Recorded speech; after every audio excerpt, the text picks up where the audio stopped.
Good day, everyone. If you are living in South Africa, you should know about a massive gas explosion that took place in the Joburg CBD, and this has affected a massive area, and an area as wide as a 1 kilometer radius from this explosion is being evacuated right now. And Panjasa Lesufi has said that he's concerned that people are still walking around in an area where they can smell a gas leak.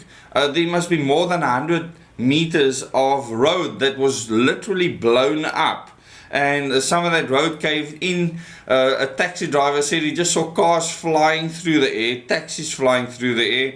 So it's a scene of carnage. One person has succumbed to the injuries where the road collapsed, which is quite sad, and many people have been taken to hospital. But the bad thing is that the gas is still leaking. And Egoli Gas is saying that they deny that the Joburg CBD explosion was caused by a gas leak. So I have an article open talking about that, and this is really frightening because they believe it must have come from somewhere else. Now you can clearly see that it's a long line explosion, and if a gas pipeline leaks just a little bit, you might not lose pressure. They're saying we're still supplying our customers, so the service is still going. I mean, what do you think about that?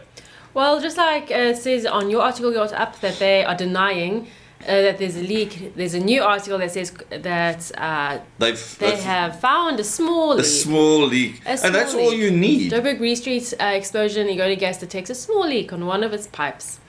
So one thing that occurred to me when I was reading about this happening is that it's not often that an accident on this magnitude happens, and I think absolutely all accidents are avoidable. I've read a lot, all news is about things that are avoidable. So we as a society have to ask ourselves, how have we gotten to this point where things like this are happening? Well, infrastructure, looking after infrastructure, bad maintenance, all these things can be avoided, as you say. And I know in the nuclear industry where I come from, if an accident or incident happens, it gets shared throughout the industry. So everyone can improve what they do, and then everyone is held accountable to a world's best practice. Now, I didn't know that there were underground tunnels with gas pipelines running around the CBD in Joburg. Did you know that there were underground tunnels with gas pipelines inside? Because you do need space for the gas to leak into, even if it's a small leak over time.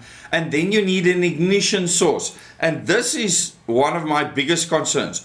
What ignited the gas? It's a very good question. A very good question. Probably the most important question. And that's not really being asked or covered. Tragically, a person has already died. Yeah. Lots of people are injured. If you have been in the area when this happened, or anywhere near the area, let us know in the comments how you experienced this.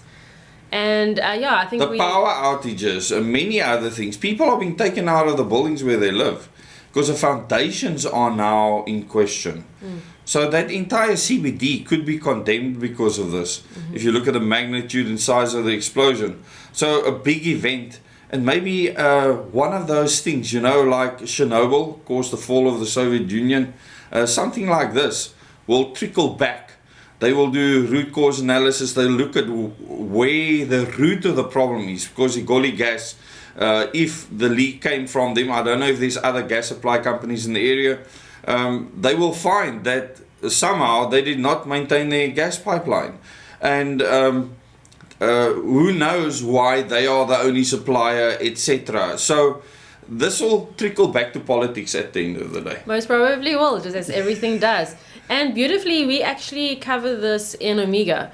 Threat analysis. Our Omega training, yes. Omega training, and we're going to be opening up applications in September. Threat analysis and knowing your specific area where you live.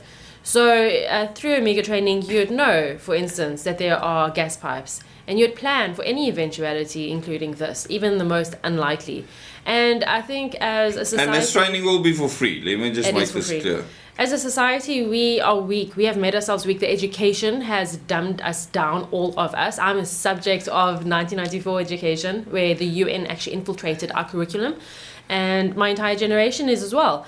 And we are just a weak nation, and it's not And just consumers, us. we just consume Consumers. instead of asking questions. We have freedom to consume. That's what's the most freedom we have. Freedom to vote and freedom to consume.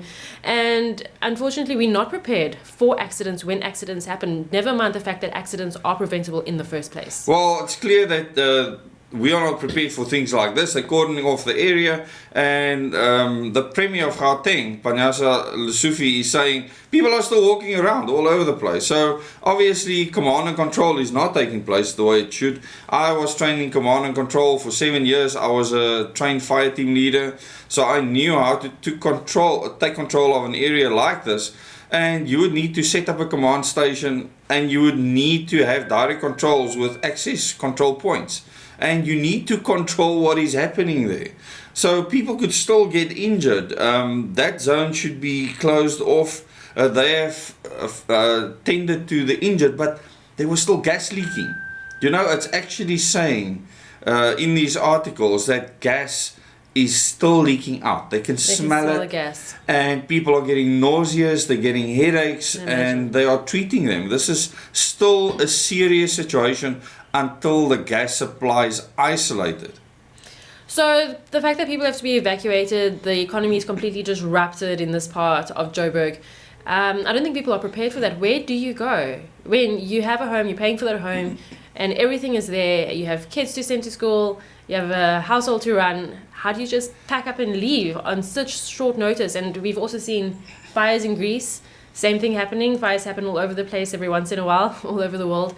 Where do people go? Do you have a backup plan? Have you got a plan B if everything falls apart where you are, if only temporarily? And this is why we are not a prepper movement. We believe in self-reliance for all eventualities. We are not people that prep for some doomsday scenario. That's actually coming from a place of weakness, where we see becoming as strong as you possibly can be automatically allows you to mitigate any disaster that might come your way. Anything that can so come your way. So it's a completely different mindset, and I think it's a very powerful thing. And I think if we can build a nation based on complete independence and freedom, we will be the strongest nation in the world.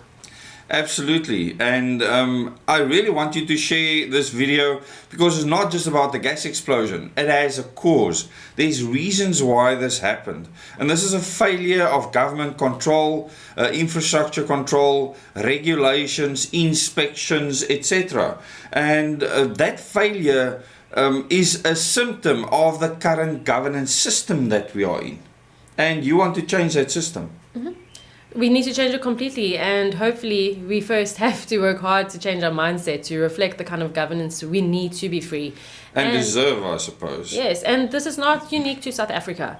Things happen all over the world, absolute disasters that are absolutely preventable, and deaths are happening all the time that are completely preventable. And this is why we as a society need to change, and hopefully that once we start getting the ball rolling here in South Africa, change can happen across the world as well. Thank you so much for watching this video. Please remember to subscribe to this channel if you want more information, if you want to take part in the Omega training. And remember that we have links underneath this video, the link to these articles, as well as our Telegram channel. Go and join us there and become a part of this movement on the ground. Omega, it's you changing your life. That's what Omega is. You'll be getting training for free, and we'll start with that process in September of this year. There's also other workshops that we provide, level 1 and level 2 workshops, and you can be a part of that.